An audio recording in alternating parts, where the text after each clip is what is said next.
한겨울 새벽이었습니다. 서울 외곽공원 벤치 위에 비닐봉지 하나가 놓여 있었어요. 그 안에는 낡은 수첩과 편지 한 통이 들어 있었습니다. 봉투에는 떨리는 글씨가 있었어요. 아들 민수에게라고 적혀 있었습니다. 72세 박종호 씨의 글씨였지요. 6개월 전까지만 해도 15억짜리 아파트의 주인이었던 사람이었습니다. 수첩 첫 장에는 이렇게 적혀 있었어요. 민수야, 아버지가 하지 못한 말이 있다.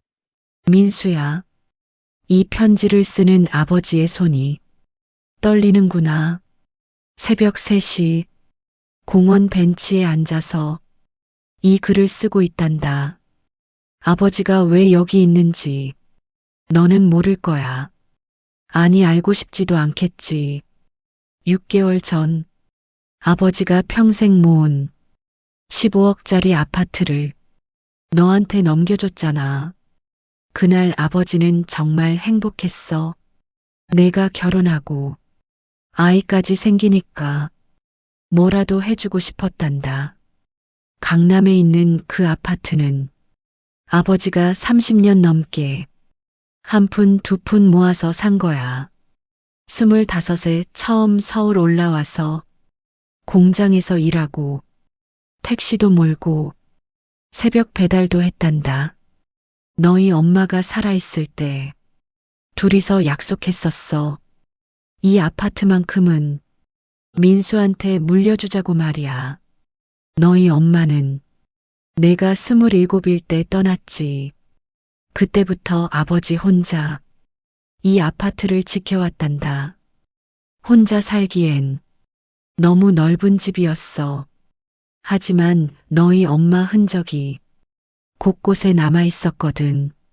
거실 커튼은 엄마가 골랐고, 주방 타일은 엄마가 직접 붙였어.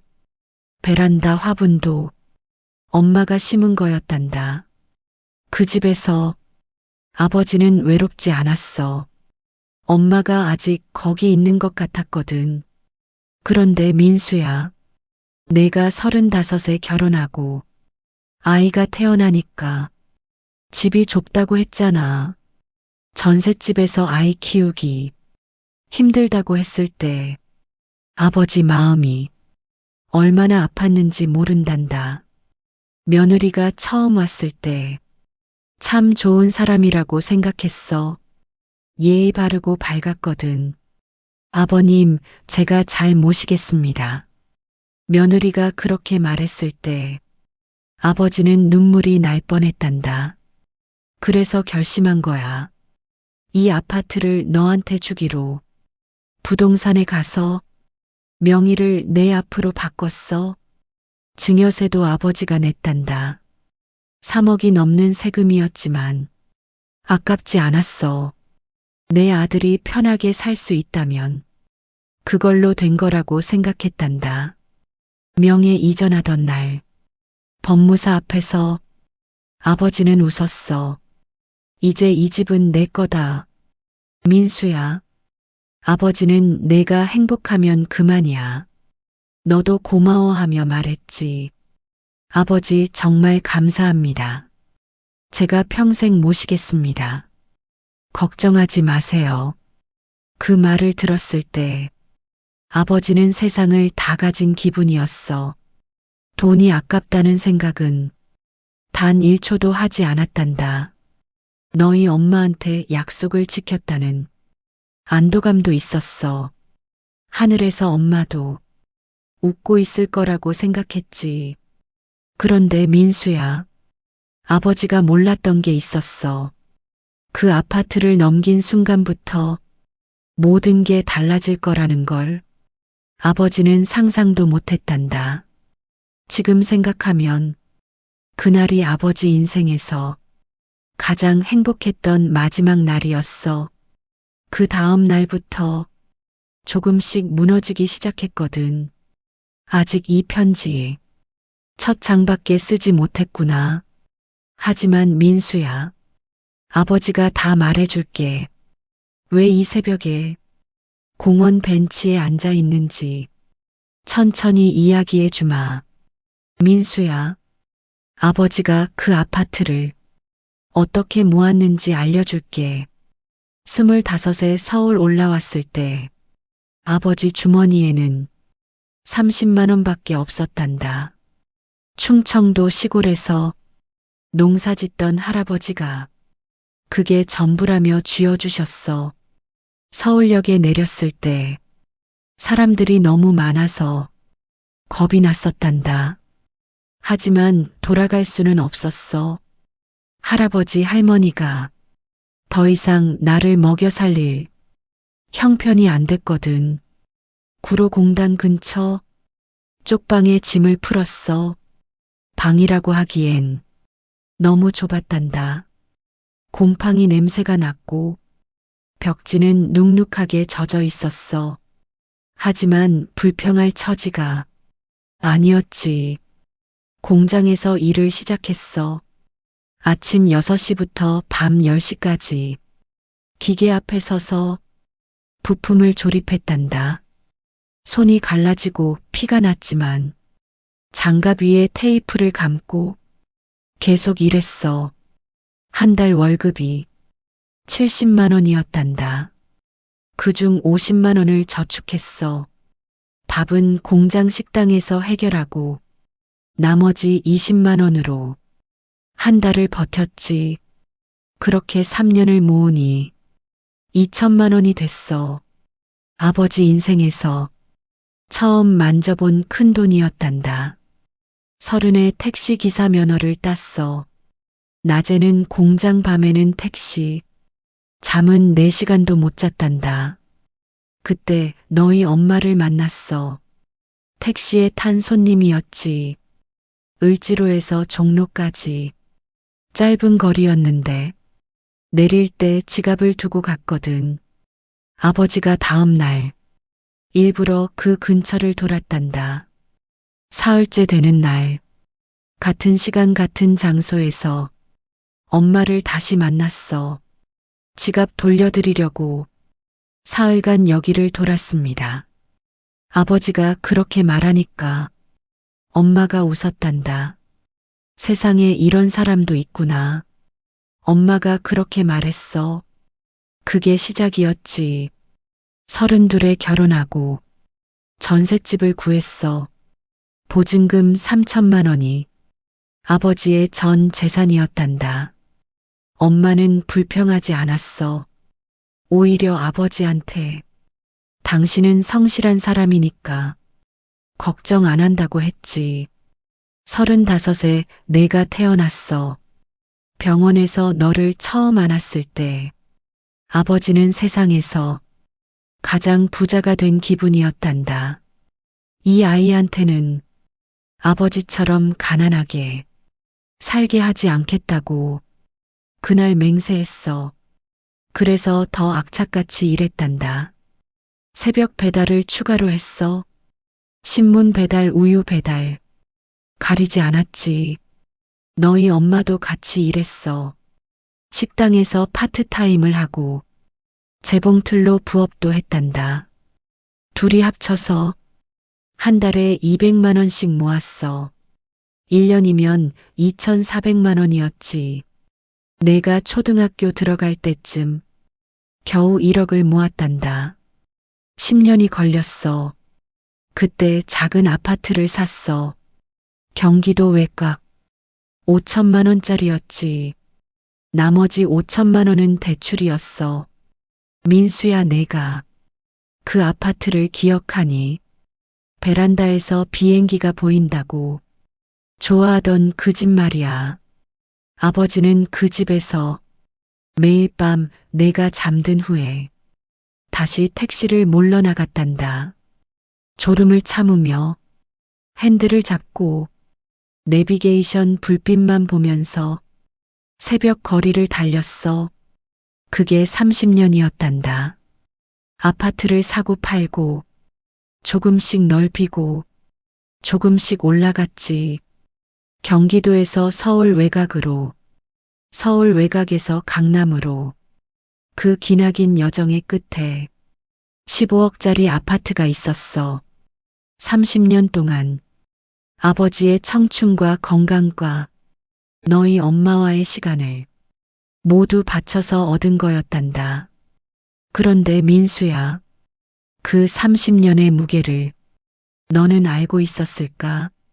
아버지가 궁금한 건 바로 그거란다.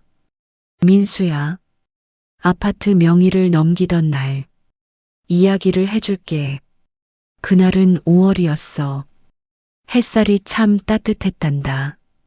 법무사 사무실로 가는 길에 아버지는 콧노래를 불렀어. 내가 한 달 전에 전화했잖아. 아버지, 저희 아이가 이제 돌이 지났는데 집이 너무 좁아요. 전셋집 거실에서 아이가 기어다니는데 부딪힐 때가 너무 많다고 했지. 아버지 혹시 같이 살면 안 될까요? 조심스럽게 물었을 때 아버지는 바로 대답했어. 그래, 같이 살자. 아버지도 혼자 외로웠다. 이 집에서 다 같이 살면 좋겠구나. 하지만 민수야, 며느리가 전화를 바꿔봤더구나. 아버님 감사합니다. 그런데 아버님 명의로 되어 있으면 나중에 세금 문제가 복잡해질 수 있대요. 며느리가 조심스럽게 말했지. 지인 중에 세무사가 있는데 미리 증여하는 게 절세에 유리하다고 했어요. 아버지는 그게 무슨 말인지 잘 몰랐단다. 하지만 며느리가 똑똑하니까 다 알아서 하겠거니 했어. 며느리가 서류를 준비해 왔어. 법무사도 며느리가 섭외했고 증여세 계산도 며느리가 다 해놨더구나.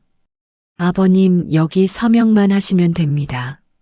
며느리가 서류를 내밀었을 때 아버지는 안경을 쓰고 천천히 읽어봤단다. 글자가 너무 작아서 잘 안 보였어. 하지만 며느리가 설명해 줬지. 아버님, 이건 소유권 이전 서류이고요. 이건 증여세 신고 서류예요. 제가 다 확인했으니 걱정 마세요. 아버지는 펜을 들었어. 잠깐 망설였단다. 30년의 무게가 그 펜 끝에 실려 있었거든. 하지만 너의 얼굴을 떠올렸어. 아이를 안고 웃던 내 모습, 전셋집이 좁다며 걱정하던 내 표정. 아버지가 서명했어. 박종호. 세 글자를 또박또박 적었단다. 법무사가 확인했어. 이제 이 아파트의 소유권은 아드님 앞으로 이전됩니다. 그 순간 내가 아버지 손을 잡았지. 아버지, 정말 감사합니다. 평생 은혜 잊지 않겠습니다. 아버지는 웃으면서 말했어. 은혜는 무슨 은혜야. 부모가 자식한테 해주는 게 당연한 거지. 며느리도 고개를 숙였어. 아버님, 정말 감사드립니다. 저희가 잘 모시겠습니다. 법무사 사무실을 나오면서 너희 셋이서 밥을 먹으러 갔지. 아버지가 사겠다고 했더니 내가 말했잖아. 아버지, 오늘은 제가 쏩니다. 아버지는 이제 편하게 사세요. 갈비탕을 먹었어.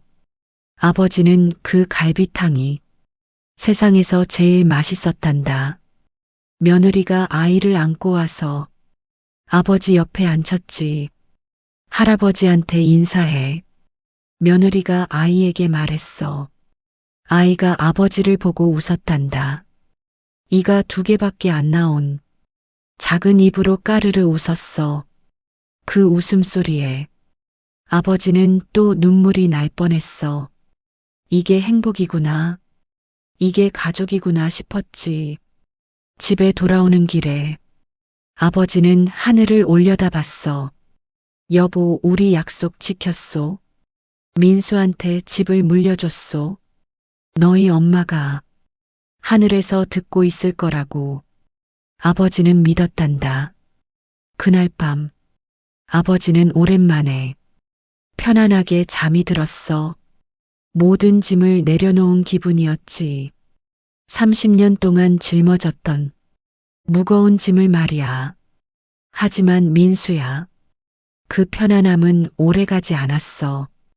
바로 다음 주부터 아버지는 이상한 걸 느끼기 시작했단다.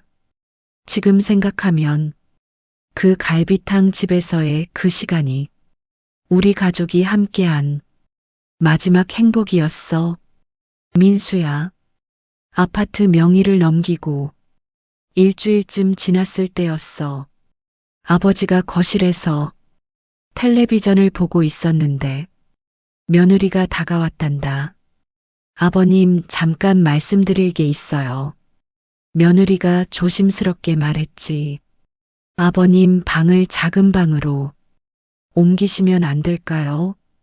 아이가 점점 크니까 큰 방이 필요해서요. 아버지는 그 방에서 15년을 살았단다. 너희 엄마와 함께 쓰던 안방이었거든. 엄마의 화장대가 아직 있었고 옷장 안에는 엄마 옷이 그대로 걸려 있었어. 하지만 아버지는 말했어. 그래, 당연하지. 아이가 자라려면 넓은 방이 필요하지. 내가 옮길게. 작은 방은 정말 작았단다. 싱글 침대 하나 놓으면 겨우 사람 한 명이 서 있을 공간뿐이었어. 엄마 화장대는 베란다로 옮겨야 했지. 옷장은 들어갈 자리가 없어서 엄마 옷을 박스에 넣었어. 그 박스를 싸면서 아버지 손이 떨렸단다. 엄마의 카디건에서 아직 엄마 냄새가 났거든. 하지만 괜찮다고 생각했어.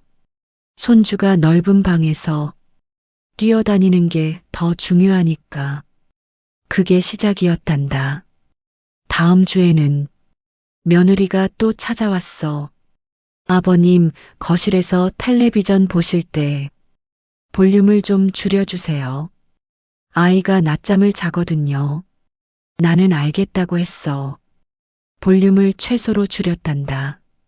귀가 안 좋아서 자막을 켜고 봐야 했지만 불평하지 않았어. 그 다음에는 이거였어. 아버님, 아침에 일찍 일어나실 때 소리가 좀 나요. 문 여닫는 소리가 아이를 깨워서요. 나는 새벽 5시에 일어나는 습관이 있었거든. 50년 가까이 그렇게 살아왔단다. 하지만 아이를 위해서 6시 반까지 방에서 누워있기로 했어. 잠이 안 와도 말이야. 민수야, 아버지는 그게 다 당연한 거라고 생각했어.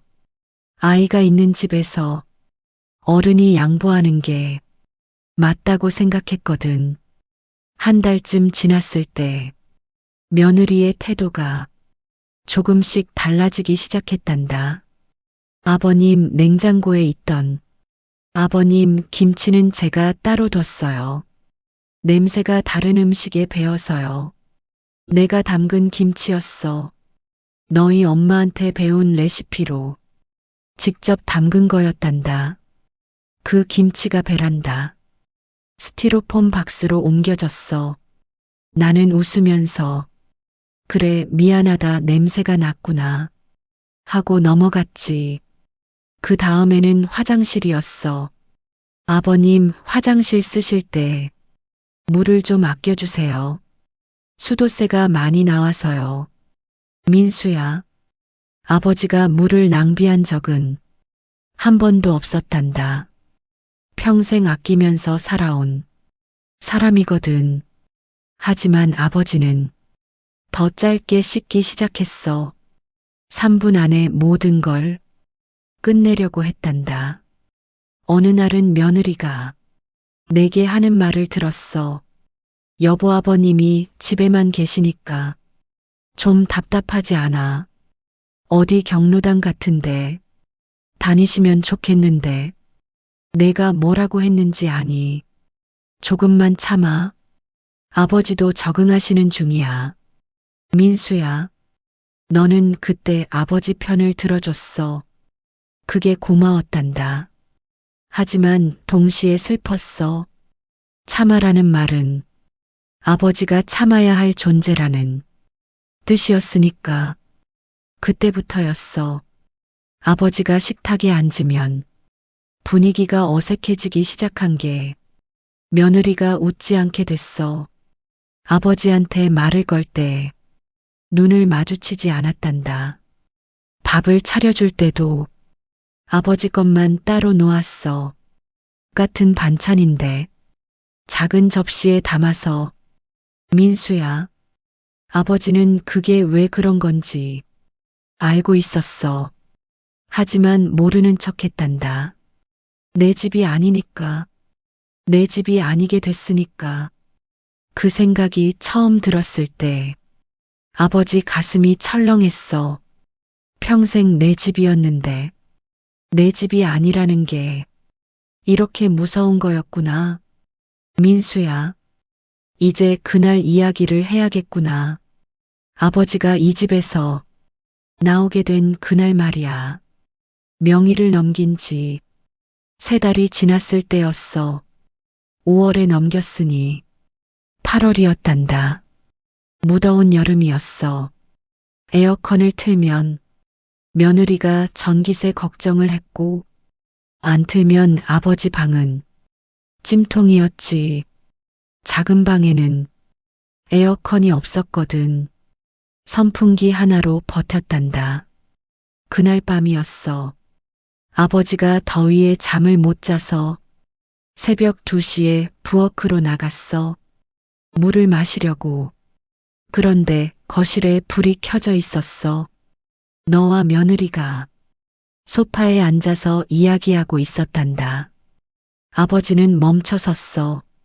모퉁이 뒤에서 너희 이야기를 듣게 됐지. 여보, 솔직히 말할게. 나 더 이상 못 참겠어. 며느리가 그렇게 말했단다. 아버님이 집에 계시니까 숨이 막혀. 내 집 같지가 않아. 민수야, 내가 뭐라고 했는지 아버지는 똑똑히 들었어. 나도 알아. 근데 어떡해. 아버지잖아. 며느리가 목소리를 높였어. 아버지잖아가 뭐야. 이 집은 이제 우리 집이야. 명의도 당신 앞으로 돼 있잖아.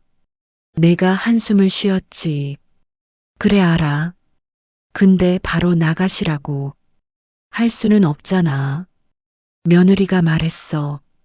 나가시라는 게 아니라 따로 사시는 게 서로 편하다는 거야. 원룸이라도 하나 구해드리면 아버님도 편하시고 우리도 편하잖아. 내가 잠깐 침묵했단다. 얼마짜리로? 보증금 500에 월세 50이면 괜찮은 데 있을 거야. 며느리가 이미 알아본 것 같았어.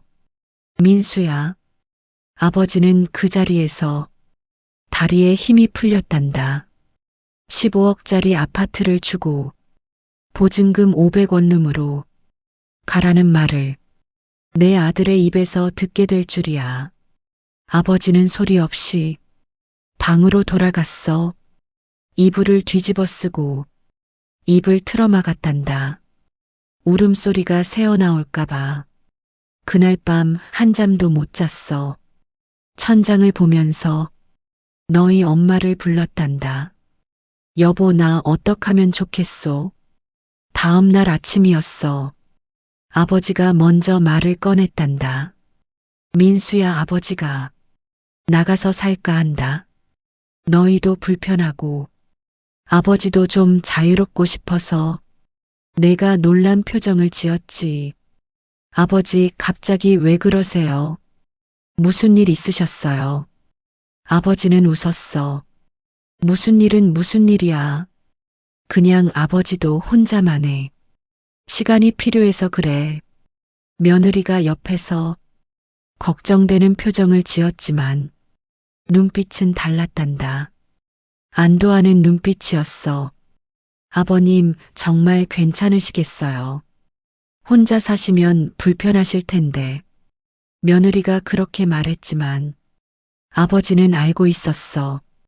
그 말 뒤에 숨은 진짜 마음을 말이야. 아버지가 물었어. 민수야, 원룸 하나 구해줄 수 있겠니? 보증금은 아버지가 해결할게. 내가 고개를 끄덕였지.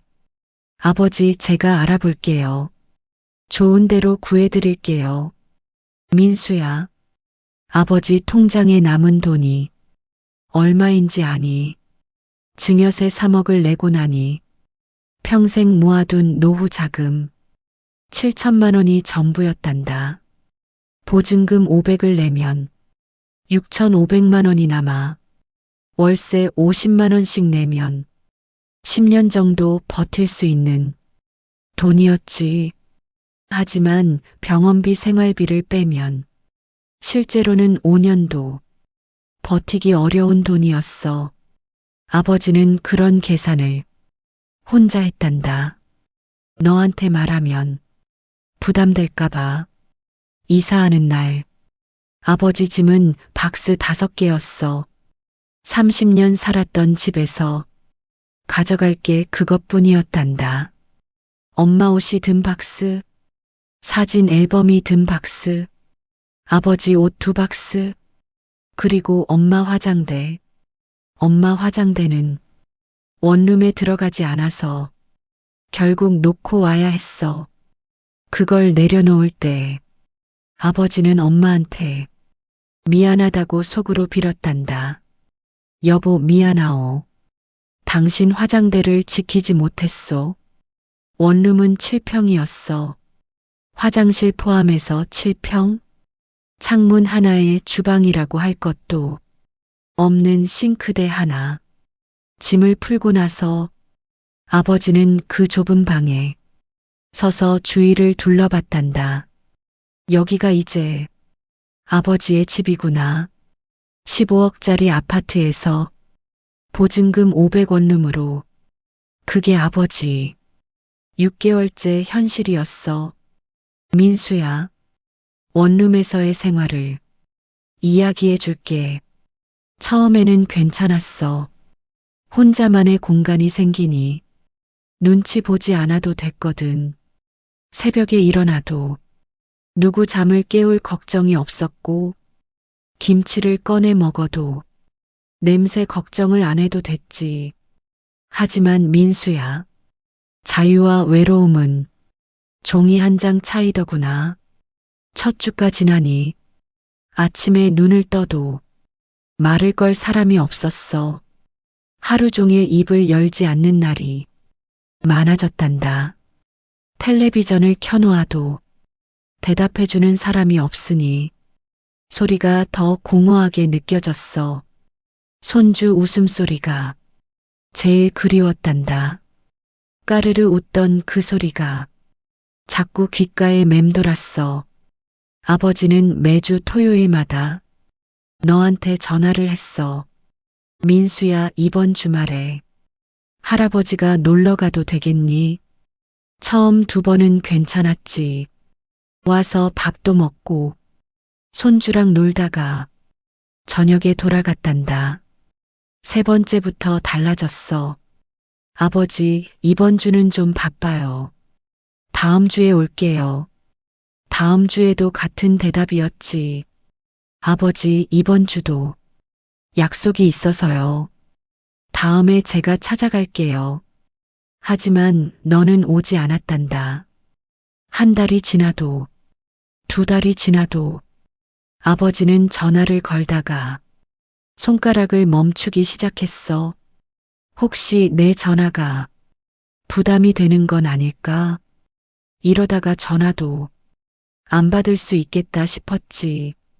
그래서 1주일에 1번을 2주일에 1번으로 줄였단다. 통장 잔고도 줄어들었어.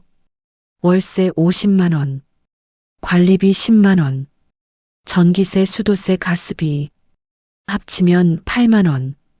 밥은 최대한 아꼈어. 마트 문 닫기 직전에 가면 유통기한 임박 도시락을 반값에 살 수 있었거든. 1,000원짜리 컵라면으로 끼니를 때우는 날도 많았어. 국물이라도 따뜻하면 배가 찬 것 같았단다. 병원은 가지 않았어. 무릎이 아프고 허리도 아팠지만 병원비가 무서웠거든. 약국에서 파는 파스와 진통제로 버텼단다. 의사가 보면 무릎 연골이 다 닳았다고 할 텐데 말이야. 어느 날 아버지는 경로당에 가봤어. 집에만 있으니 사람이 그리워서 경로당에서 바둑도 두고 이야기도 나눴단다. 거기서 만난 할아버지들도 사정이 비슷했어. 나도 아들한테 집 줬어. 지금 임대 아파트에서 산다네. 한 할아버지가 말했지. 자식한테 재산 주고 잘 사는 사람 못 봤어. 또 다른 할아버지가 한숨을 쉬며 말했단다. 아버지는 그 말이 가슴에 못처럼 박혔어. 하지만 내 아들은 다르다고 마음속으로 되뇌었지. 10월이 됐을 때 첫 번째 위기가 왔어. 감기에 걸렸는데 혼자 약을 사러 나갈 힘이 없었단다. 38도 5분 혼자 체온계를 보며 이러다 쓰러지면 아무도 모르겠구나 생각했어.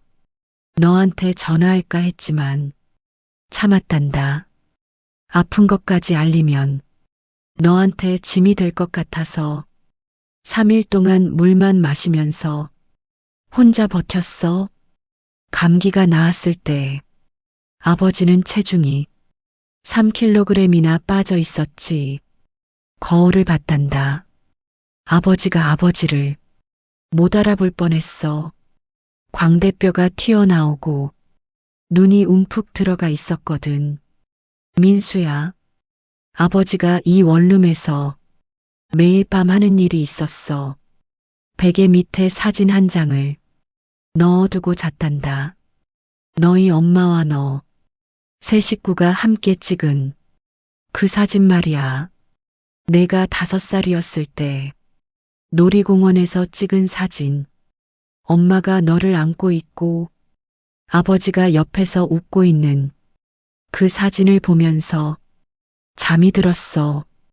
그리고 새벽에 깨면 또 그 사진을 봤단다.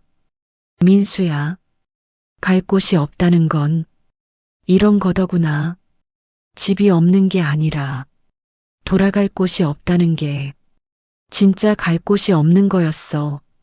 민수야, 이제 아버지가 숨겨왔던 비밀을 말해야겠구나. 사실 아버지는 아파트를 넘기기 전에 건강검진을 받았단다. 내가 집이 좁다고 한 그 전화를 받기 한 달 전이었어. 동네 병원에서 종합검진을 했는데 의사가 아버지를 불러 앉히더구나. 박종호 씨, 정밀 검사를 한번 받아보셔야겠습니다. 간 쪽에 이상 소견이 있어요. 아버지는 대학병원에 갔어. 검사를 받고 일주일 뒤에 결과가 나왔단다. 간암 초기였어. 의사가 말했지. 다행히 초기에 발견됐습니다. 수술하면 완치 가능성이 높아요. 하지만 치료를 서둘러야 합니다. 수술비와 항암 치료비가 얼마냐고 물었단다. 의사가 잠깐 머뭇거리더니 보험 적용 후에도 2천만 원에서 3천만 원 정도 들 수 있다고 했어. 그때 아버지 통장에는 7천만 원이 있었지. 증여세를 내고 남은 전부였어. 수술을 하면 너한테 남겨줄 여유가 없어지고 수술을 안 하면 시간이 얼마 남지 않는 거였어. 민수야, 아버지는 그때 선택을 했단다. 수술을 미루기로 했어. 내가 전화해서 집이 좁다고 했을 때 아버지는 이미 병을 알고 있었어. 그래서 더 서둘렀던 거야. 아파트를 넘기는 걸 말이야. 아버지한테 시간이 얼마나 남았는지 모르니까 살아있을 때 물려주고 싶었거든. 며느리가 증여 이야기를 꺼냈을 때 아버지가 바로 동의한 이유가 그거였단다. 증여세 3억을 내고 남은 7천만 원 중에서 수술비를 빼면 너한테 줄 생활비가 없어지니까 아버지는 수술 대신 약만 먹기로 했어. 대학병원 대신 동네 의원에서 처방받을 수 있는 약으로 버텼지. 의사가 그러더구나. 박종호 씨 수술을 안 하시면 1년에서 2년입니다. 그래도 안 하시겠습니까? 아버지가 대답했어. 선생님, 제 아들이 집이 필요합니다. 아버지 노릇 한번 제대로 하고 싶습니다. 의사가 한숨을 쉬었단다. 아버지 마음은 이해하지만 환자분 생명이 먼저입니다.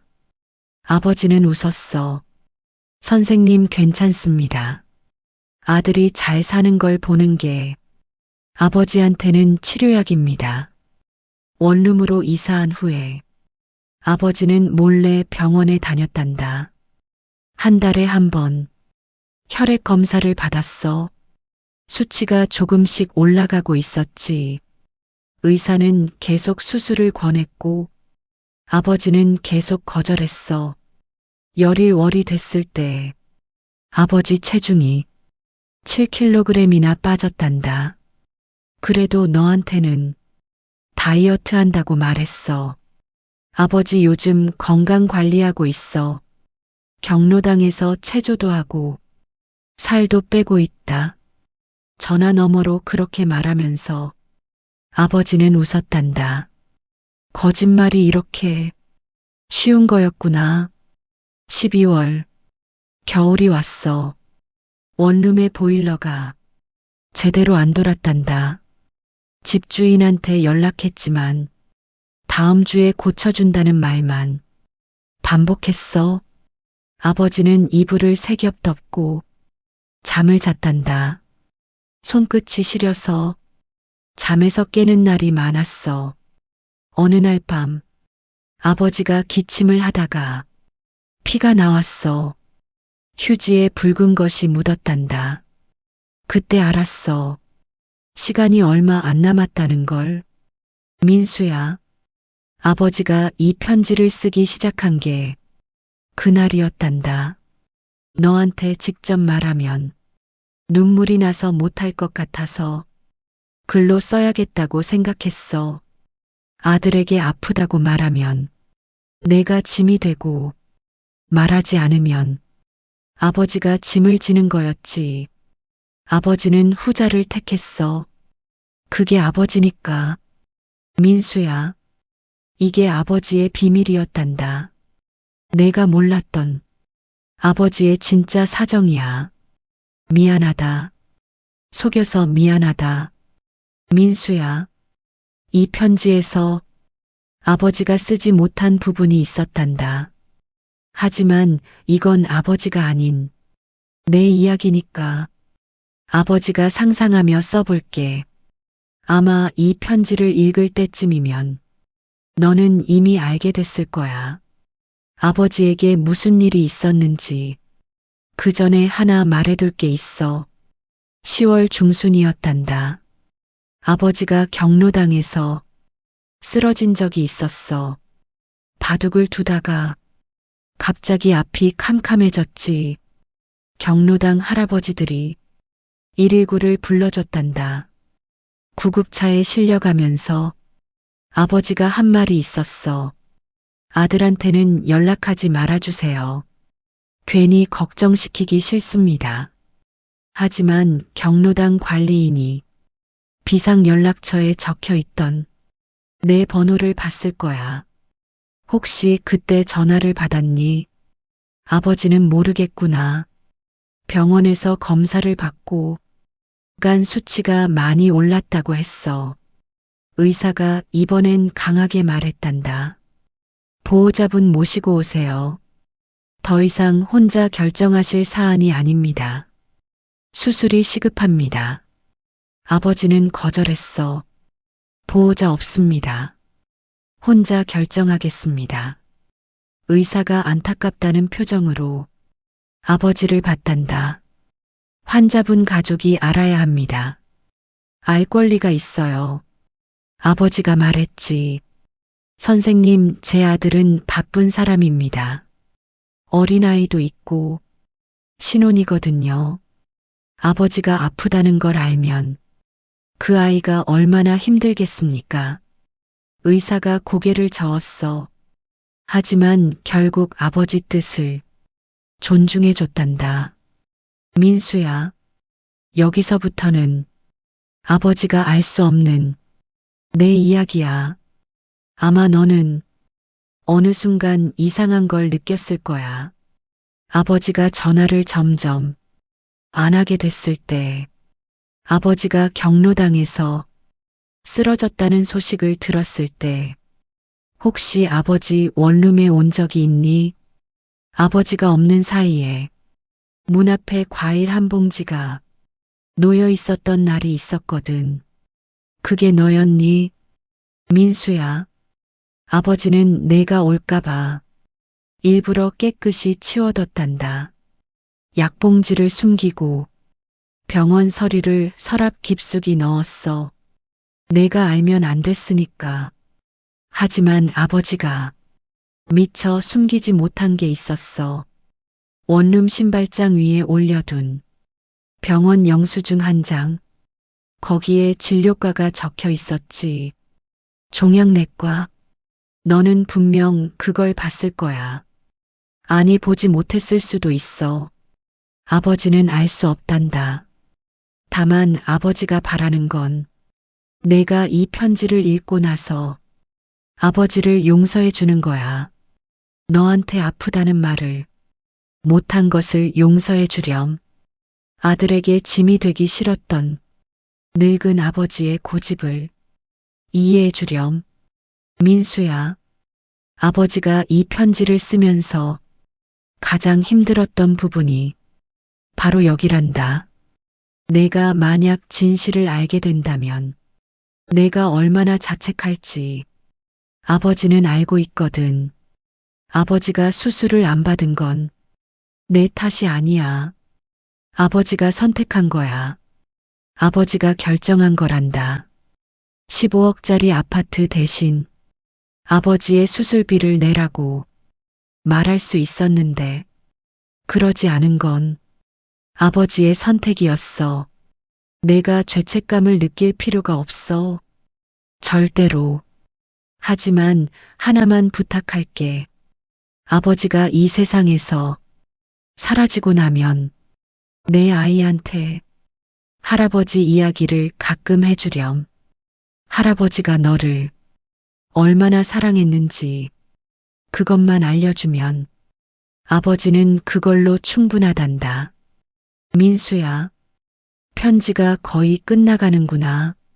이 새벽 공원에서 아버지가 제일 하고 싶은 말은 결국 이거란다. 그래도 너는 내 아들이야.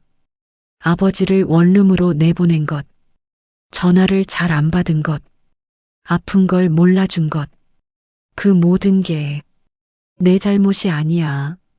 아버지가 말을 안 했으니까, 아버지가 숨겼으니까 내가 어떻게 알았겠니?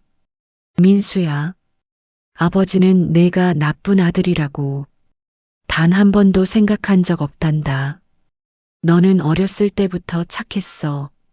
친구한테 과자를 나눠주고 길에서 강아지를 보면 돌아서지 못하는 아이였지. 초등학교 3학년 때 아버지가 택시 사고를 당했을 때 내가 병원에 와서 한 말 아직도 기억하고 있어. 아빠 나 크면 돈 많이 벌어서 아빠 택시 안 타게 해줄게. 너는 7살밖에 안 됐는데 그런 말을 하더구나. 아버지가 그때 울었단다. 아들이 이렇게 착하구나. 이 아이를 위해서 뭐든 할 수 있겠다 싶었어. 중학교 때 가정 형편이 어려워서 수학여행을 못 간다고 했을 때 내가 뭐라고 했는지 아니? 아빠 괜찮아요.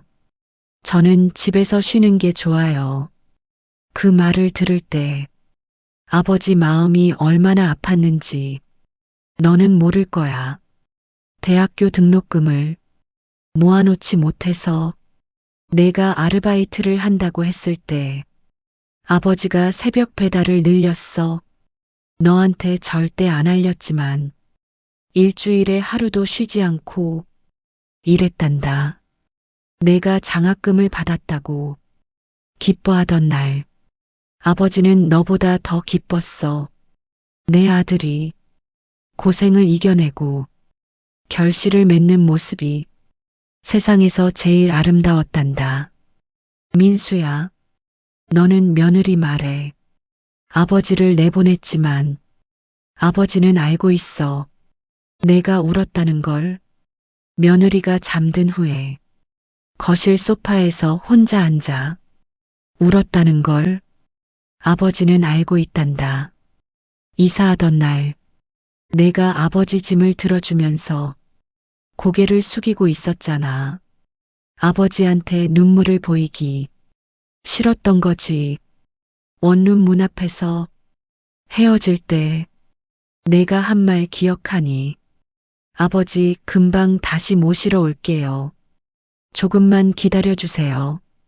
그 말이 진심이었다는 거 아버지는 알고 있어. 다만 현실이 그 진심을 지키기 어렵게 만들었을 뿐이지. 민수야, 사람은 누구나 약해.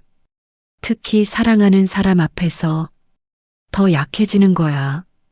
내가 며느리를 사랑하니까 며느리 말을 들은 거고 아버지를 사랑하니까 아파했던 거란다. 둘 다 사랑하는데 둘 다 지킬 수 없을 때 사람은 가장 가까운 쪽을 택하게 돼.